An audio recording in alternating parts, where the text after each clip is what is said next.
رمضان كريم كريم كريم شهر عظيم عظيم عظيم رمضان كريم كريم كريم شهر عظيم. السلام علیکم ورحمۃ اللہ وبرکاتہ. اشہد ان لا الہ الا اللہ وحدہ لا شریک لہ واشہد ان محمدا عبدہ ورسولہ. آج اللہ تعالیٰ کی توفیق سے پارہ نمبر 22 ہم شروع کرنے جا رہے ہیں. پارہ نمبر 22 سورۃ الاحزاب ہے اور سورۃ الاحزاب کی آیت نمبر 32 اور 33.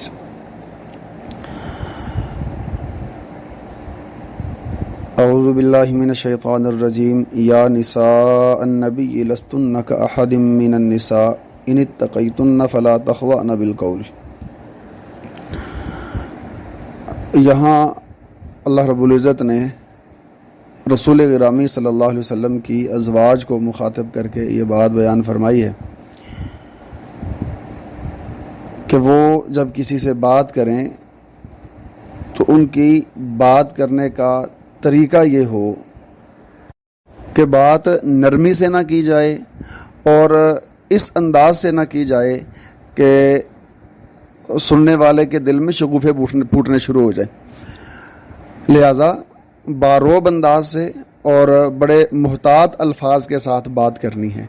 اگرچہ یہ حکم رسول اللہ علیہ وسلم کی ازواج کے لیے ہے، امہات المؤمنین کے لیے ہے، لیکن یہ حکم تمام خواتین کے لیے عام ہے. مسلمان خواتین کو بات کرنے کا یہاں سلیقہ بتایا جا رہا ہے کہ جب بھی کسی غیر محرم سے بات کرنی ہے تو بات کرتے ہوئے تھوڑا سا باوقار انداز میں اور باروب انداز میں بات کرنی ہے. اس انداز سے بڑی نرمی کے ساتھ اور بڑے میٹھے انداز سے اور جی جی کر کے بات نہیں کرنی. باوقار اور باروب انداز سے جب بندہ بات کرتا ہے تو اس میں انسان کی عزت کی حفاظت رہتی ہے، اور جب ہم نرمی کے ساتھ بات کرتے ہیں تو پھر دوسرا بندہ اس کا کوئی بھی مقصد اور مفہوم نکال سکتا ہے. تو اس لیے شر سے بچنے کے لیے دین اسلام نے یہ ضابطہ اور اصول بیان کر دیا کہ اگر کسی عورت کو کسی غیر محرم سے بات کرنے کی ضرورت ہو تو بوقت ضرورت وہ بات کر سکتی ہے، لیکن بات کرنے کا انداز باوقار ہو اور باروب انداز ہو، لیکن نرمی کے ساتھ میٹھے انداز سے بات ہرگز نہیں کرنی. تو یہاں سے ایک اور بات بھی ہمیں سمجھ آتی ہے کہ اللہ رب العزت نے عورت کے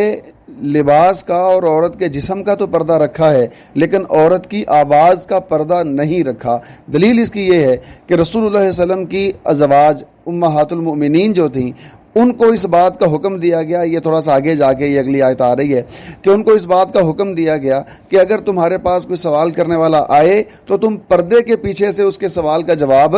دے سکتی ہو. اور اگر آواز کا پردہ ہوتا تو رسول اللہ علیہ وسلم کی ازواج کو کبھی بھی امت کے لوگوں کو جواب دینے کی اجازت نہ ہوتی.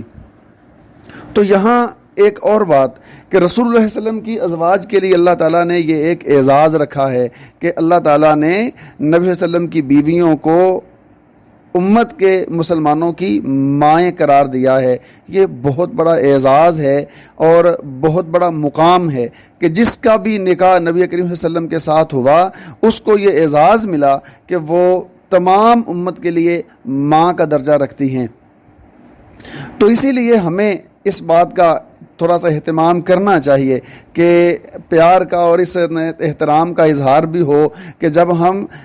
نبی کریم صلی اللہ علیہ وسلم کی ازواج میں سے کسی کا تذکرہ کریں تو پھر ان کا نام لیتے ہوئے ماں جی امی جی کا لفظ بولا جائے. یہ احتراماً ان کے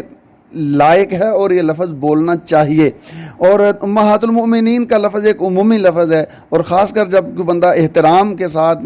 ماں جی یا امی جی کا لفظ بولتا ہے تو یہ اور بھی اچھا لگتا ہے اور یہ واقعی نبی کریم صلی اللہ علیہ وسلم کے گھرانے کی عزت کرنے کا حق ادا ہوتا ہے. اس کے بعد آیت نمبر 33 کے آغاز میں جو مسلمان خواتین کے لیے حکم ہے وہ یہ وقرن فی بیوتکن ولا تبرجن تبرج الجاہلیۃ الاولی، کہ عورتوں کو اس بات کا حکم ہے کہ مسلمان خواتین اپنے گھروں میں رہیں اور جاہل عورتوں کی طرح اپنی نمائش نہ کرتی پھریں. تو لہٰذا عقل مند، دانا اور پڑھی لکھی عورت وہ ہوتی ہے، مسلمان خاتون عزت دار وہ ہوتی ہے جو اپنے آپ کو اپنے گھر میں پابند رکھتی ہے۔ اس کا مطلب ہرگز یہ نہیں ہے کہ دین اسلام نے عورت کو قید کر دیا ہے، بلکہ دین اسلام نے عورت کو گھر میں رہنے کا حکم دے کے عورت کی عزت رکھی ہے۔ اور یہ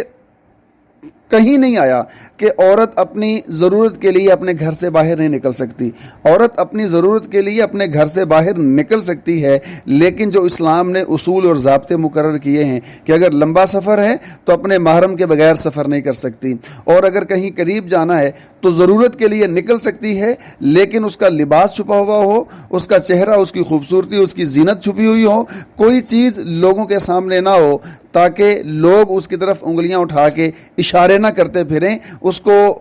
عزت دار ہونے کا مقام دیا جائے اور اس کا احترام کیا جائے۔ تو یہی انداز ہمیں اختیار کرنا ہے۔ اگر کسی خاتون کو کبھی گھر سے باہر نکلنے کی ضرورت ہو تو دین اسلام نہیں روکتا، ضرورت کے مطابق وہ اپنے گھر سے نکل سکتی ہے، لیکن جو حفاظت کے اصول دین اسلام نے مقرر کیے ہیں ان اصولوں کا خیال کرنا ہے، ان اصولوں کا لحاظ کرنا ہے۔ اس کے بعد آیت نمبر 37 ہے، فلما قضى زید منها وطرا زوجناکها لکی لا یکون علی المؤمنین حرج۔ یہاں بات ہو رہی ہے حضرت زید رضی اللہ تعالی عنہ کی، جو نبی کریم صلی اللہ علیہ وسلم کے منہ بولے بیٹے تھے، اور ان کا نکاح ہوا تھا نبی کریم صلی اللہ علیہ وسلم کی پھپھو زاد بیٹی سیدہ زینب رضی اللہ تعالی عنہا سے۔ تو اللہ تعالیٰ کا کرنا ایسا تھا کہ میاں بیوی کی آپس میں ذہنی مفاہمت نہ ہو سکی، تو حضرت زید رضی اللہ تعالیٰ عنہ نے سیدہ زینب رضی اللہ تعالیٰ عنہ کو طلاق دے دی۔ تو طلاق ہونے کے بعد جب عدت گزر گئی تو اللہ تعالیٰ کے حکم سے رسول اللہ صلی اللہ علیہ وسلم نے سیدہ زینب رضی اللہ تعالیٰ عنہ کی طرف نکاح کا پیغام بھیجا، اور پھر سیدہ زینب رضی اللہ تعالیٰ عنہ کی شادی رسول اللہ صلی اللہ علیہ وسلم سے ہو گئی۔ یہاں اللہ رب العزت نے جو بات سمجھائی وہ یہ کہ جو منہ بولا بیٹا ہوتا ہے نا، وہ حقیقی بیٹے کی طرح نہیں ہوتا۔ یہ بات ہم پہلے چوتھے پارے کے آخر میں پڑھ چکے ہیں کہ جو حقیقی بیٹے کی بیوی ہوتی ہے اس کا نکاح سسر کے ساتھ نہیں ہو سکتا، وہ اس کی بیٹی ہی بن جاتی ہے، بہو بیٹی کے حکم میں ہوتی ہے، اور وہ کسی بھی صورت سسر کے ساتھ اس کا نکاح نہیں ہو سکتا۔ لیکن نبی کریم صلی اللہ علیہ وسلم کے منہ بولے بیٹے زید کی جو بیوی تھی اس کا نکاح نبی کریم صلی اللہ علیہ وسلم کے ساتھ ہو رہا ہے، مطلب کہ منہ بولا بیٹا حقیقی بیٹا نہیں ہوتا ہے۔ تو منہ بولا بیٹا کیا بنایا جا سکتا ہے یا نہیں بنایا جا سکتا، تو اس میں کچھ اصول اور ضابطے ہیں، وہ بیان کیے دیتا ہوں۔ سب سے پہلی بات کہ منہ بولا بیٹا بنایا جا سکتا ہے، دین اسلام اس سے منع نہیں کرتا ہے، روکتا نہیں ہے، لیکن اصول یہ ہے کہ جس بچے کو ہم لے کے پال رہے ہیں اس کی ولدیت اس کے اصل باپ کی نسبت سے ہوگی۔ جو پالنے والا ہے وہ اپنی نام کی ولدیت اس کو نہیں دے سکتا، اپنے نام کی نسبت اس کو نہیں دے سکتا۔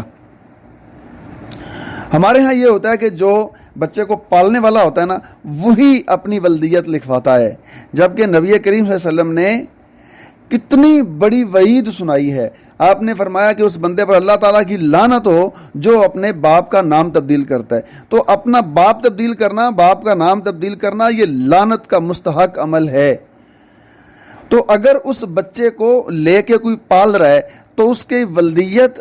اپنے پالنے والا اپنا نام لکھوا رہا ہے تو یہ لعنت کا مستحق ٹھہر رہا ہے۔ تو اس لیے اگر کسی بچے کو لے کے پالنا ہے اجازت ہے، لیکن اصول یہ ہے کہ اس بچے کا ولدیت کا جو نسبت ہے وہ اس کے اصل باپ کی طرف ہوگی، پالنے والا اپنی طرف نسبت اس کی نہیں کر سکتا۔ دوسری چیز،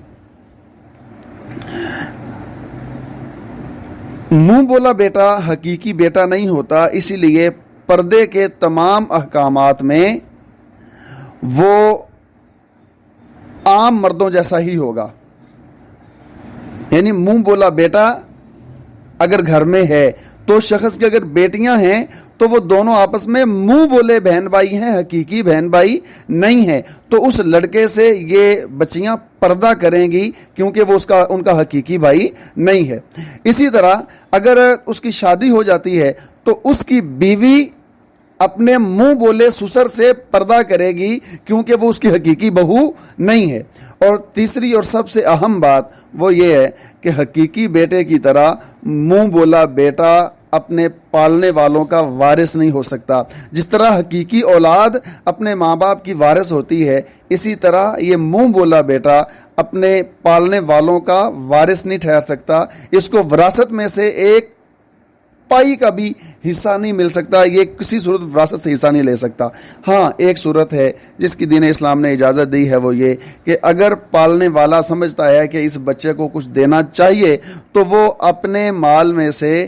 تیسرا حصہ وصیت کر سکتا ہے، تیسرے حصے سے زیادہ کی وصیت نہیں کر سکتا۔ تیسرے حصے سے کم وصیت اس بچے کے نام کر سکتا ہے کہ میرے مال میں سے اتنا مال اس بچے کو دے دینا، تو وہ وصیت بہرحال اس کے لیے جائز ہے۔ وصیت کے علاوہ کوئی اور وراثت میں اس کا حق نہیں ہے، اور اگر فوت ہونے والا وصیت نہیں کر کے جاتا تو پھر سمجھو اس کے لیے ککھ بھی نہیں بچتا۔ اس کے بعد سورۃ الاحزاب کی آیت نمبر 40 ہے، ما کان محمد ابا احد من رجالکم ولکن رسول اللہ وخاتم النبیین وکان اللہ بکل شیء علیما۔ اس آیت میں ایک بڑا اہم مسئلہ بیان ہوا ہے، وہ مسئلہ ختم نبوت کا ہے۔ اللہ رب العزت نے جتنے بھی انبیاء بھیجے ہیں، یہ بات ایک دفعہ میں پہلے بھی کر چکا ہوں کہ جتنے بھی انبیاء بھیجے ہیں، ہر نبی کے بعد کچھ نہ کچھ ضرورت باقی ہوتی تھی، لیکن اللہ رب العزت نے رسول اللہ صلی اللہ علیہ وسلم کو جب نبوت عطا کی تو اللہ تعالیٰ نے انسانوں کے مسائل کی تمام ضرورتیں دین اسلام کے ذریعے رسول اللہ علیہ وسلم کو عطا کر دیں، اور اب کوئی ایک بھی ایسا مسئلہ نہیں ہے، کوئی ایسی ضرورت نہیں ہے جو رسول اللہ علیہ وسلم کی تعلیمات سے ہماری حل نہ ہوتی ہو، جس مسئلہ میں ہمیں رہنمائی نہ ملتی ہو۔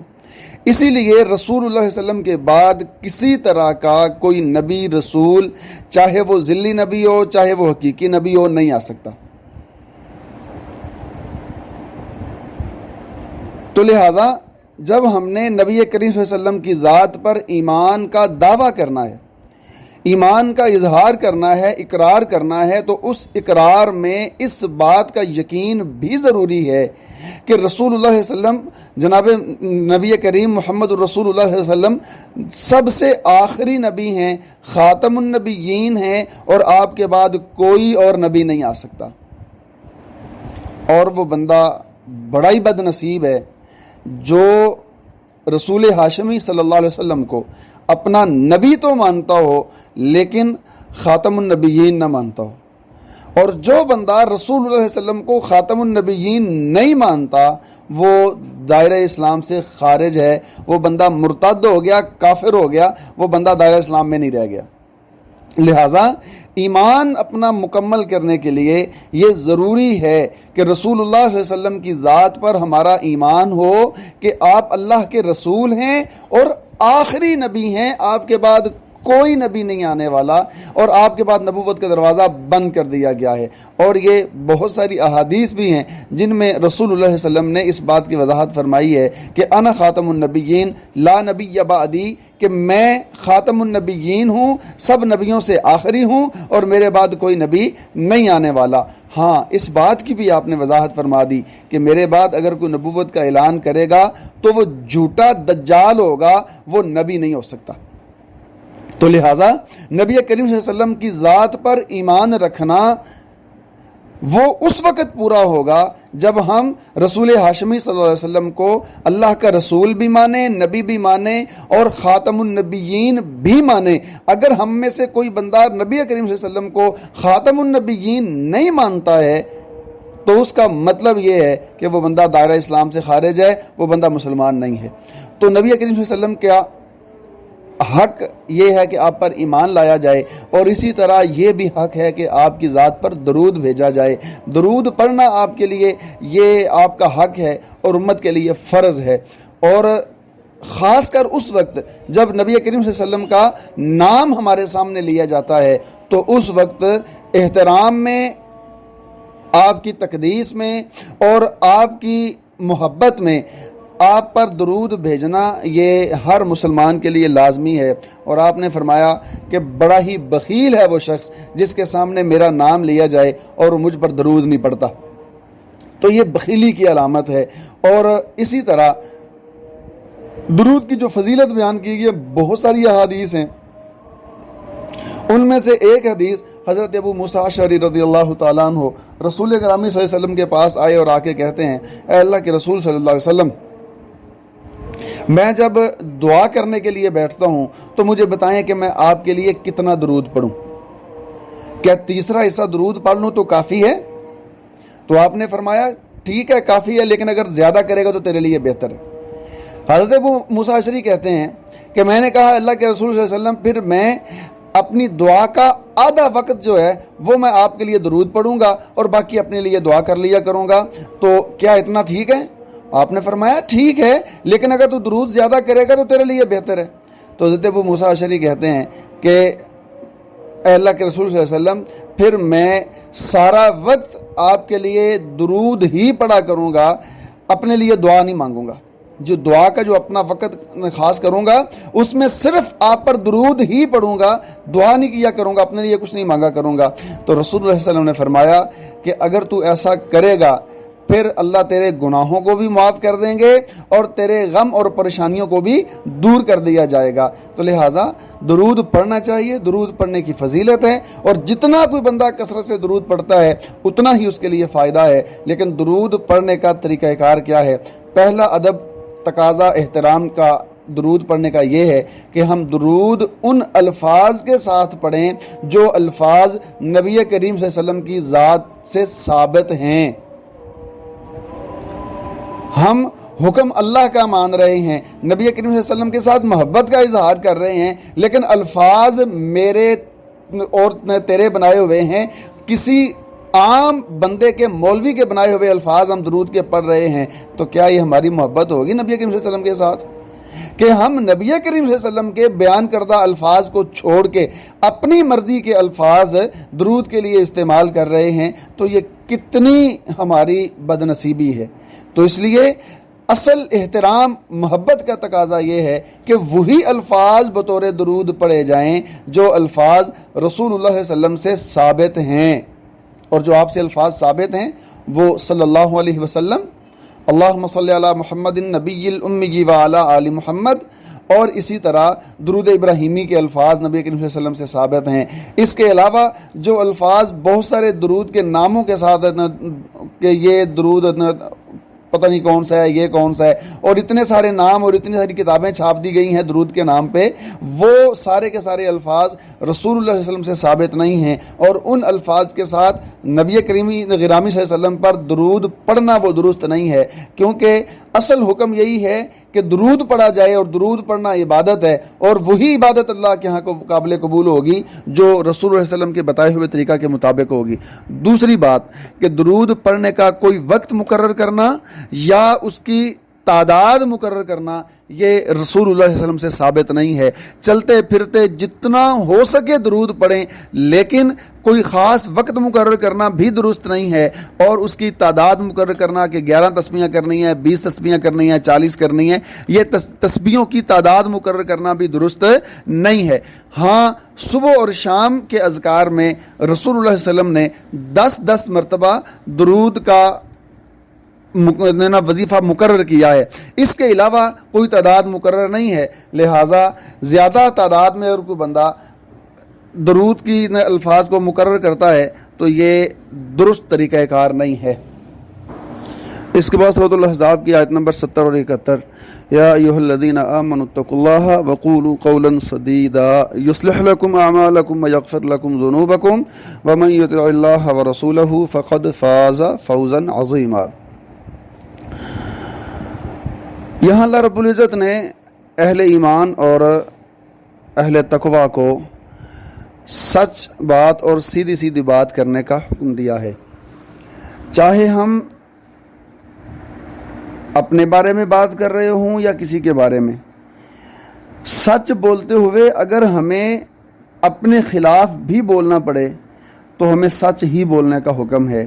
اور اگر کوئی شخص سچ بولتا ہے، سچ کا راستہ اختیار کرتا ہے، تو اللہ تعالیٰ کا وعدہ ہے یصلح لکم اعمالکم، کہ اللہ تعالیٰ تمہارے اعمال کو درست کر دیں گے، تمہارے معاملات کو ٹھیک کر دیں گے، ویغفر لکم ذنوبکم، اور ساتھ گناہوں کو بھی معاف کر دیں گے۔ تو بس اوقات ہم سوچتے ہیں کہ یہاں جھوٹ نہیں بولیں گے تو خلاصی نہیں ہو سکتی، تو اس وقت ہمیں یقیناً اللہ تعالیٰ کے کلام پر بھروسہ نہیں ہوتا، اللہ تعالیٰ کی کہی ہوئی بات پر یقین نہیں ہوتا ہے۔ اگر ہم اللہ کی بات پر بھروسہ، یقین، اعتماد کر کے سچ بولیں تو ہمارے لیے نجات کا راستہ نکل آئے۔ اور سچ بولنا کتنا اہم ہے، رسول اللہ صلی اللہ علیہ وسلم نے فرمایا، مسند احمد کے اندر یہ روایت موجود ہے اور صحیح مسلم کے اندر بھی یہ روایت موجود ہے کہ آپ علیہ الصلوۃ والسلام نے فرمایا، علیکم بالصدق، تم سچ بولنے کو لازم پکڑ لو، بے شک سچ نیکی کی طرف رہنمائی کرتا ہے، وَإِنَّ الْبِرَّ يَهْدِي إِلَى الْجَنَّةِ، اور نیکی جنت کی طرف رہنمائی کرتی ہے، وَمَا يَزَالُ الرَّجُلُ يَصْدُقُ حَتَّى يُكْتَبَ عِندَ اللَّهِ صِدِّيقًا،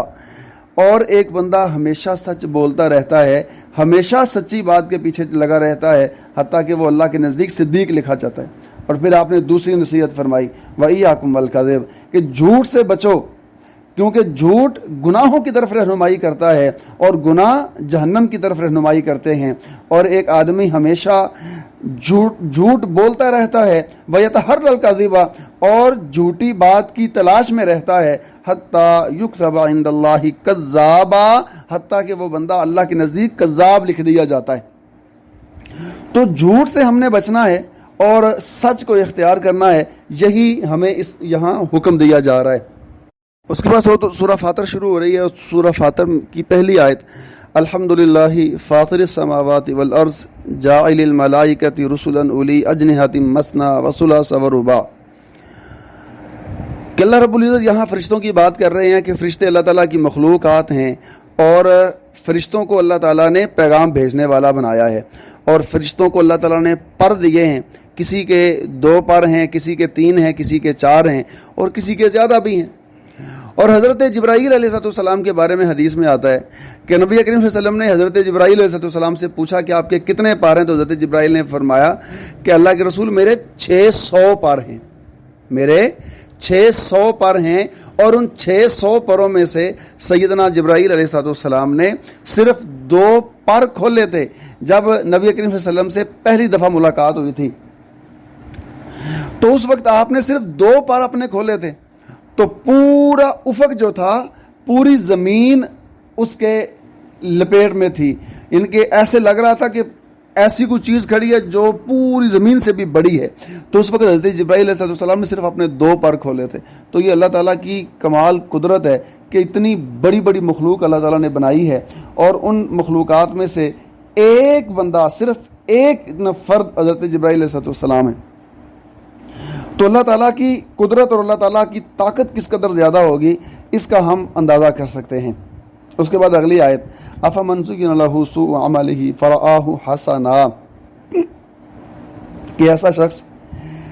جس کے لیے برے اعمال کو خوبصورت کر دیا گیا ہو اور وہ ان برے اعمال کو نیکیاں سمجھتا ہو، اچھے اعمال سمجھتا ہو، کون سا عمل برا ہے اور کون سا عمل اچھا ہے، اس کا فیصلہ کیسے ہوگا؟ اس کا فیصلہ اسی صورت ہو سکتا ہے جب ہم شریعت کے تقاضوں کے مطابق اس کو دیکھتے ہیں۔ شریعت کا تقاضا کیا ہے؟ دین اسلام نے نیک عمل، اچھا عمل اسے قرار دیا ہے جو نبی کریم صلی اللہ علیہ وسلم کے طریقہ کے مطابق ہو۔ حکم آیا نا، لقد کان لکم فی رسول اللہ اسوۃ حسنہ، کہ تمہارے لیے بہترین نمونہ نبی کریم صلی اللہ علیہ وسلم کی ذات ہے۔ تو رسول اللہ صلی اللہ علیہ وسلم کی ذات بہترین نمونہ ہے۔ آپ کی زندگی سے، آپ کے عمل سے حاصل ہونے والا ہر عمل، ہر طریقہ ہمارے لیے بہتر اور بہترین ہے، لیکن ایسا عمل جو رسول اللہ صلی اللہ علیہ وسلم سے ثابت نہ ہو، وہ عمل اللہ کے ہاں قابل قبول نہیں ہے، اور ایسے عمل کو بدعت کہا جاتا ہے۔ تو بدعت کی تعریف کیا ہوگی؟ تو بدعت کہیں گے ایسے عمل کو جس کو دین سمجھ کر نیکی سمجھ کر اسلام میں داخل کیا جائے لیکن رسول اللہ صلی اللہ علیہ وسلم سے وہ ثابت نہ ہو. ہر وہ نیا عمل جس کو نیکی سمجھا جائے لیکن رسول اللہ صلی اللہ علیہ وسلم سے اور صحابہ کرام سے وہ ثابت نہ ہو تو ایسے عمل کو بدعت کہتے ہیں. بدعت اچھی یا بری نہیں ہوتی، بدعت بدعت ہی ہوتی ہے، اور بدعت کا انجام یہ ہے کہ وہ اللہ کے ہاں قابل قبول نہیں ہے. جیسا کہ رسول اللہ صلی اللہ علیہ وسلم نے فرمایا من احدث فی امرنا ھذا فہو رد، کہ جس بندے نے ہمارے دین میں کوئی نیا کام کیا فہو رد، تو اس کام کو رد کر دیا جائے گا، وہ قبول نہیں ہوگا. نبی کریم صلی اللہ علیہ وسلم اپنے ہر خطبہ میں یہ بات پڑھا کرتے تھے وشر الامور محدثاتها وکل محدثۃ بدعہ وکل بدعۃ ضلالہ وکل ضلالۃ فی النار، کہ ہر سب سے بدترین کام نئے کام ہے جو دین میں شامل کیے جائیں، اور ہر نیا کام بدعت ہے. وکل بدعۃ ضلالہ، اور ہر بدعت گمراہی ہے. وکل ضلالۃ فی النار، اور ہر گمراہی کا انجام جہنم ہے. لہٰذا بدعت سے ہم نے بچنا ہے. عمل وہی ہے جو سنت کے مطابق ہو، اور یقیناً ہم جب سنت عمل کو اختیار کرتے ہیں تو وہ ہمارے لیے باعث نجات بھی ہوتا ہے اور باعث اجر بھی ہوتا ہے. لیکن اگر اپنی مرضی کا ہم کوئی عمل اختیار کرتے ہیں اور اوپر سے ہم یہ سمجھیں کہ یہ جو ہم کر رہے ہیں یہ اچھا کام ہے جی، اس سے کون سا نبی پاک نے منع کیا ہے، تو دین کے معاملے میں یہ بات یاد رکھیں کہ دین کے معاملات میں صرف وہ کام کیا جائے گا جس کا حکم رسول اللہ صلی اللہ علیہ وسلم نے دیا ہو، صحابہ کرام نے عمل کر کے دکھایا ہو، اور ہر وہ کام جو نبی کریم صلی اللہ علیہ وسلم کے حکم سے نہیں ملتا اور صحابہ کرام نے اس پر عمل نہیں کیا، اس کام کو اختیار کرنا دین کا حصہ نہیں ہے. وہ ایسے ہی ہے جیسے کوئی بندہ یہ کہہ رہا ہے کہ نبی کریم صلی اللہ علیہ وسلم کو نعوذ باللہ اس بات کا علم نہیں تھا کہ یہ عمل بھی اچھا ہے اور نیکی ہے، لہٰذا مجھے معلوم ہو گیا اور میں اس عمل کو کر رہا ہوں. اس لیے ہمیں یہ سوچ سمجھ کے کام کرنا چاہیے. اور مسلمان تو ہے ہی غلام بندہ، اور بندہ نوکر غلام جو ہوتا ہے وہ اپنی حد اور اپنی اوقات سے آگے نہیں بڑھتا. اور ہماری حد اور اوقات یہی ہے کہ جتنا دائرہ نبی کریم صلی اللہ علیہ وسلم نے ہمارے لیے مقرر کر دیا ہے ہم اس دائرے سے آگے نہ بڑھیں. جتنے اعمال اچھے ہمارے لیے بیان کر دیے گئے ہیں ان اچھے اعمال کو اختیار کر لیں، اور جن کو ہمارے لیے اچھا عمل نہیں کہا گیا دیکھنے کو وہ جتنے مرضی اچھے کیوں نہ ہوں ایسے عمل کو اختیار کرنا ہمارے لیے بیوقوفی سے کم نہیں ہوگا. آج کے سبق کی آخری بات سورہ سبا کی آیت نمبر 32 ہے. ثم اورثنا الکتاب الذی نصطفینا من عبادنا فمنہم ظالم لنفسہ ومنہم مقتصد ومنہم سابق بالخیرات، کہ جو اہل ایمان ہوتے ہیں نا ان کے 3 گروہ ہوتے ہیں. اہل ایمان کے 3 گروہ ہوتے ہیں. پہلا گروہ فمنہم ظالم لنفسہ، جو اپنے اوپر ظلم کرنے والے ہیں، یعنی وہ لوگ گناہ بہت زیادہ کرتے ہیں، نیکیوں کی طرف ان کی توجہ نہیں ہوتی، گناہ زیادہ کرتے ہیں مسلمان ہیں ایمان والے لیکن گناہ کی طرف زیادہ راغب ہیں. دوسرے لوگ ومنہم مقتصد، جو درمیانے درجے کے ہیں کہ ان کی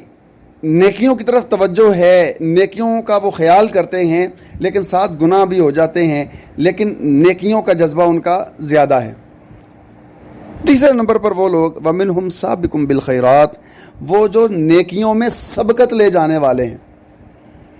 کہ ان کی ترجیح صرف نیکی ہوتی ہے اور گناہ کے کام سے وہ اپنے آپ کو بہت بچا کے رکھتے ہیں. یہ جو سبقت لے جانے والے ہیں نا اعمال میں، نیکی کے کام میں سبقت لے جانے والے ہیں، بڑھ چڑھ کے نیکی کرنے والے لوگ ہیں، ان کا انجام یہ ہوگا کہ اللہ تعالیٰ ان کو نیک اعمال زیادہ ہونے کی وجہ سے جنت پر داخلہ عطا کر دیں گے. باقی جن کے اعمال نیکیاں گناہ دونوں ہوں گے تو جب ان کے اعمال تولے جائیں گے تو اللہ تعالیٰ کی مرضی ہوگی کہ ان کے گناہوں کو معاف کر دیں یا ان کو پھر تھوڑی بہت ہی سزا دی جائے، اور سزا کے بعد بہرحال ان کی نجات ہو جائے گی، ان کو خلاصی ان کی ہو جائے گی، ان کو جنت بھیج دیا جائے گا.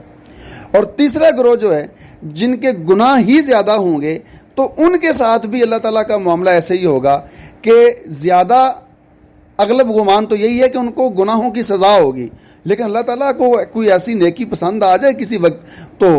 وہ مالک ہے، وہ معاف کر سکتا ہے کسی بھی نیکی کو دیکھ کے، کسی چھوٹی نیکی کو بھی دیکھ کے سارے گناہوں کو بھی نظر انداز کر سکتا ہے، وہ مالک ہے۔ لیکن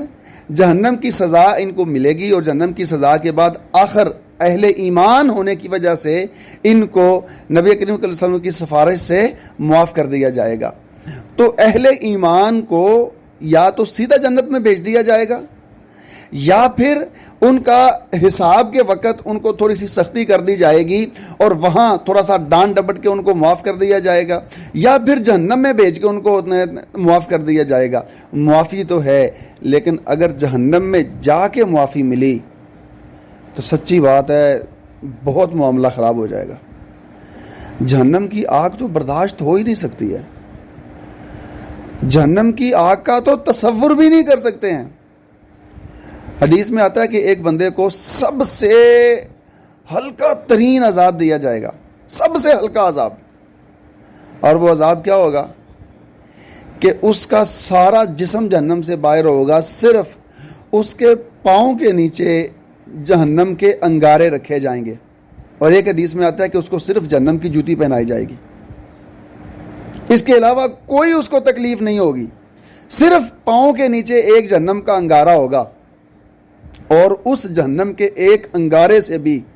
کیفیت یہ ہوگی کہ اس کا سر جو ہے نا وہ ایسے دماغ اس کا کھول رہا ہوگا جیسے برتن کے اندر سالن بنا رہے ہوں تو وہ پانی کھولتا ہے، پانی ابلتا ہے نا، جیسے اس طریقے سے اس کا سر کھولنا، دماغ کھول رہا ہوگا اندر۔ تو یہ اس جہنمی کا انجام ہوگا، اس کا جو نا حالت ہوگی جس کو سب سے ہلکا عذاب ہوگا، اس سے ہلکا، اس سے کم کسی کو عذاب نہیں ہوگا۔ تو اگر اتنا بھی عذاب ہم میں سے کسی کو دیا گیا تو ہم تو یہ بھی برداشت نہیں کر سکتے۔ تو اس لیے ہمیں اپنے اعمال پر غور کرنا ہے، اگر کہیں غلطی ہو جاتی ہے تو پھر اللہ سے معافی مانگنی ہے۔ یہی ایک مومن کا طریقہ کار ہے اور یہی ایک مومن کی شان ہے۔ اللہ تعالیٰ سے دعا ہے کہ اللہ تعالیٰ ہمیں اپنے اعمال کا محاسبہ کرنے، گناہوں سے بچنے، نیکیوں کی طرف رغبت رکھنے، اور اگر کبھی گناہ ہو جائے تو پھر معافی مانگنے کی توفیق دے۔ السلام علیکم ورحمۃ اللہ وبرکاتہ۔